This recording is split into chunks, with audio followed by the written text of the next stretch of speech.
Good morning बच्चों, कैसे हैं आप लोग। आशा करती हूँ आप लोग ये वीडियो अच्छे से देख रहे होंगे, समझ में आ रहे होंगे। अगर आपको कुछ समझ में नहीं आता है तो आप विद्यालय आ सकते हैं, पूछ सकते हैं, है ना। सुबह 8:30 बजे से 1 बजे तक हम विद्यालय में ही रहते हैं। आपको कभी भी किसी भी विषय में कुछ पूछना हो तो आप स्कूल आकर संपर्क भी कर सकते हैं। तो हम 7th क्लास के अंदर अध्याय 1 में हम पढ़ रहे थे हजारों वर्षों के दौरान हुए परिवर्तनों की पड़ताल, जिसके अंतर्गत कल हमने पढ़ा था कि नई और पुरानी शब्दावली की हिंदुस्तान शब्द का प्रयोग कैसे हुआ, कब हुआ, किसने किया, है ना। क्या था, मिर्नाज ए सिराज ने सबसे पहले हिंदुस्तान शब्द दिया। किसको दिया? पंजाब, हरियाणा, गंगा यमुना के पास वाले इलाकों को हिंदुस्तान कहा। फिर बाबर का समय आया, है ना। अमीर खुसरो एक कवि था, उसने हिंदुस्तान शब्द का प्रयोग किया। फिर पांडुलिपि कागज का आविष्कार हुआ, पांडुलिपियों का आविष्कार हुआ कि किस प्रकार से किसी भी चीज को पांडुलिपि पे लिखा जाता था। पहले प्रिंटिंग मशीन नहीं हुआ करती थी, इसीलिए एक कॉपी की अगर हमको और बहुत सारी कॉपियाँ चाहिए तो हमें हैंड रिटन ही लिखना पड़ता था। अब हम इसके आगे की क्लास कर रहे हैं, तो आप लोग बच्चों पेज नंबर 6 निकालोगे। कौन सा निकालोगे? पेज नंबर 6 निकालेंगे। हम 6 पे पढ़ेंगे क्या है। तो देखो, पांडुलिपियों की प्रतिलिपि बनाने में भी कुछ यही होता था। क्या करनी पड़ती थी भाई? नकल करनी पड़ती थी। पांडुलिपि बनाते हुए लिपिक छोटे मोटे फेर बदल करते रहते थे, यानी कुछ नहीं समझ में आता था तो वो अपने अंदाज से उसमें क्या करते थे? परिवर्तन कर देते थे। कहीं कोई शब्द, कहीं कोई वाक्य क्या हो जाता था?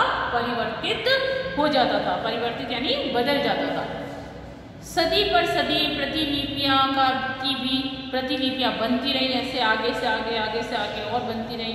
अंततः एक ही मूल ग्रंथ की भिन्न भिन्न प्रतिलिपियां एक दूसरे से बहुत ही अलग हो गई। तो आने वाले एक समय ऐसा आया जब जो बात लिखी गई थी वो बात अब क्या हो चुकी थी? परिवर्तित हो चुकी थी। पहले उसने लिखा, फिर उसकी नकल करी, फिर उसने उसकी नकल करी, उसने उसकी नकल करी।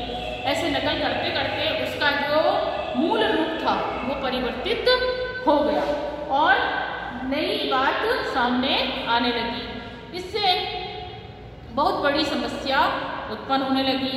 लेकिन आज हमें लेखक की मूल पांडुलिपि शायद ही कहीं मिलती है। अगर हम किसी लेखक की मूल पांडुलिपि ढूंढना चाहें तो वो बहुत मुश्किल से मिलती है।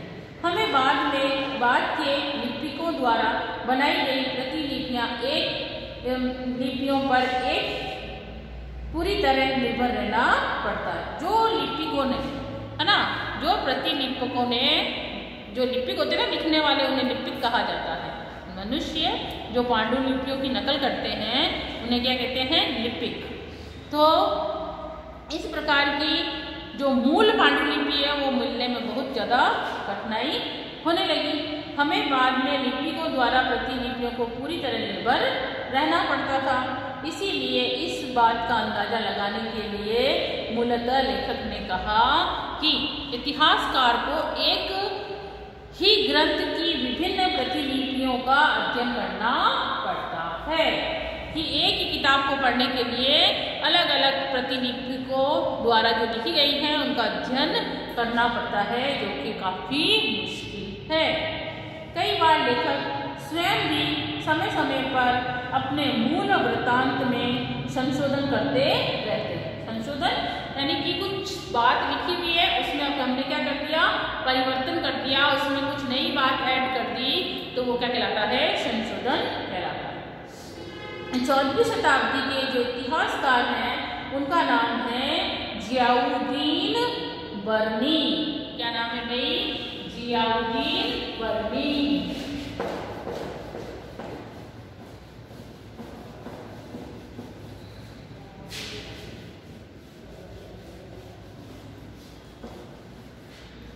ये कौन सी शताब्दी के हैं भाई? 14वीं शताब्दी के, है ना।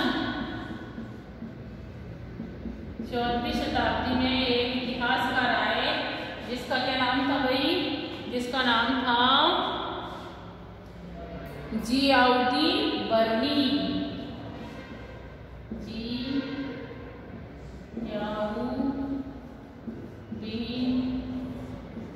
बर्नी ये इतिहासकार है, ठीक है।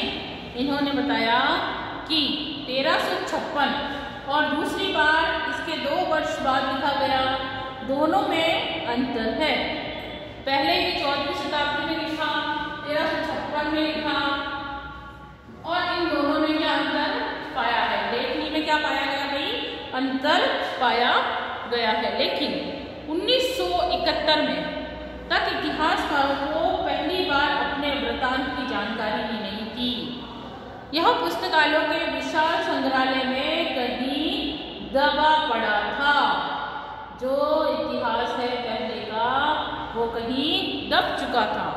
अब जो है, अब हम पढ़ेंगे नए सामाजिक और राजनीतिक समूह कि किस प्रकार से नए राजनीतिक और सामाजिक समूह बनने लगे। तो देखिए, नए सामाजिक एवं राजनीतिक समूह।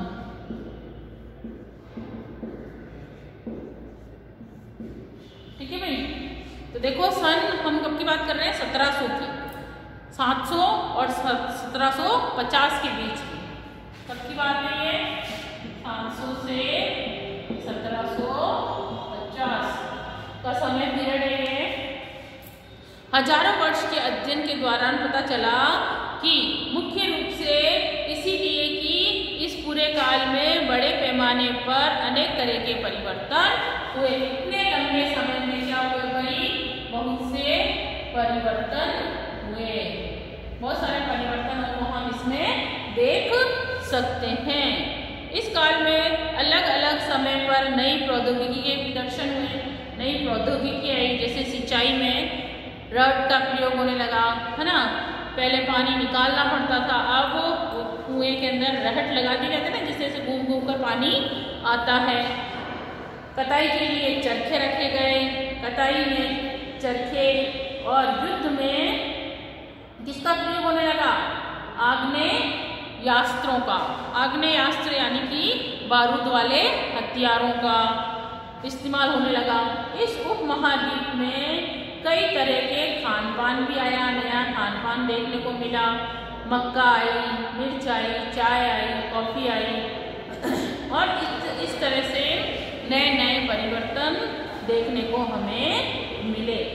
और आज हम यह काल जो है आर्थिक, राजनीतिक, सामाजिक और सांस्कृतिक परिवर्तनों का काल रहा है।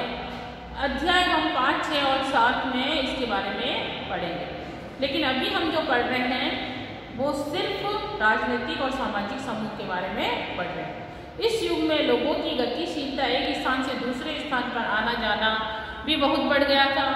अवसर की तलाश में लोगों के झुंड एक स्थान से दूसरे स्थान पर यात्राएं करने लगे थे। उपमहाद्वीपों में अपार संपदा और अपना भाग्य गढ़ने के लिए अपार संभावनाएं मौजूद थी।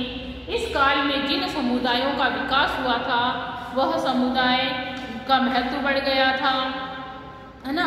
अब जो समुदाय था राजपूत अर्थात राजाओं का पुत्र ही निकलता था, वही राजपूत बनता था।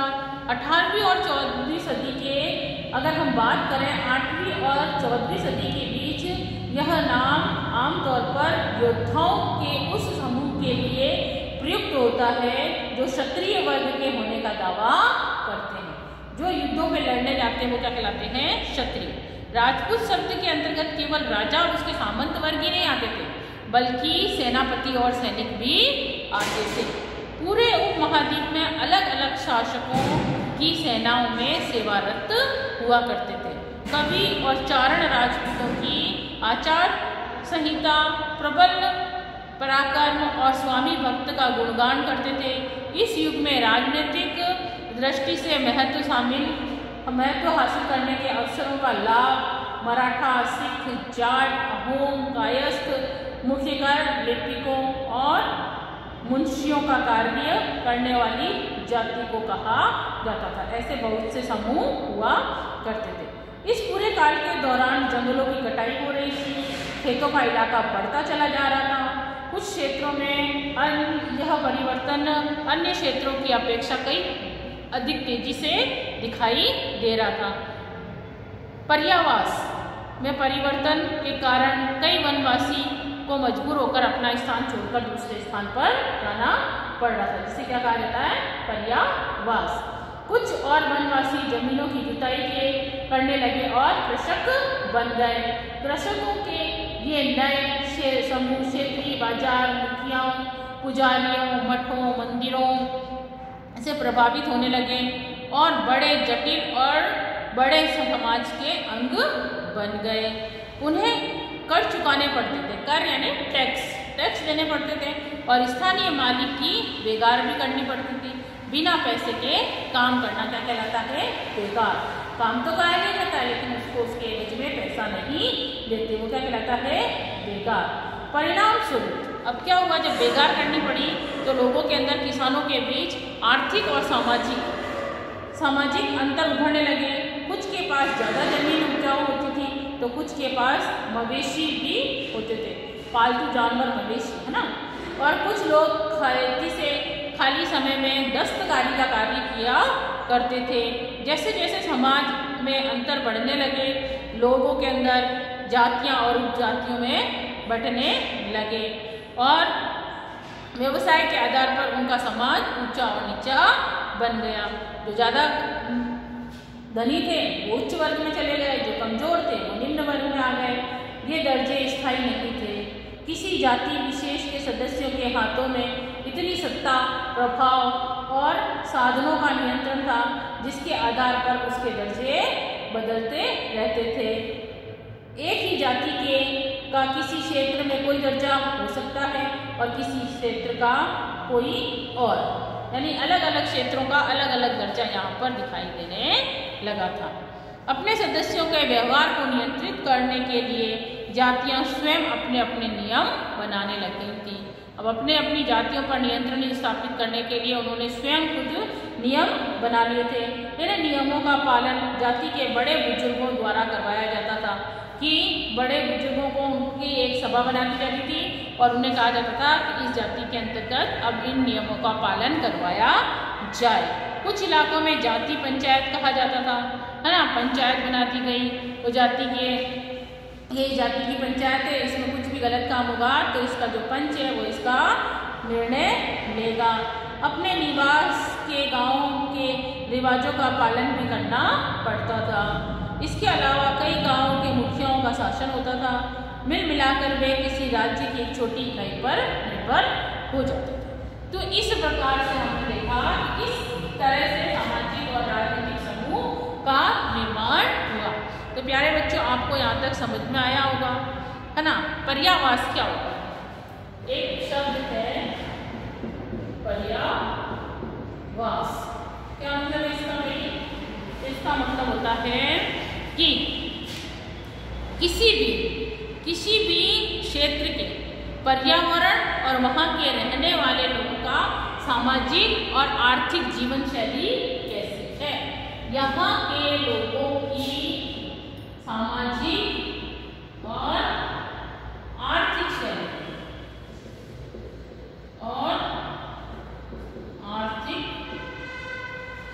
शैली के बारे में बात की, ठीक है। इसे कहते हैं पर्यावास। इसके आगे का हम चैप्टर बच्चों कल पढ़ेंगे। आशा करती हूँ आपको यहाँ तक ये लेसन समझ में आया होगा। कल हम इसको आगे कंटिन्यू करते हुए क्षेत्र और साम्राज्य के बारे में पढ़ेंगे। पेज नंबर कल हम 9 पढ़ेंगे। थैंक यू प्यारे बच्चों।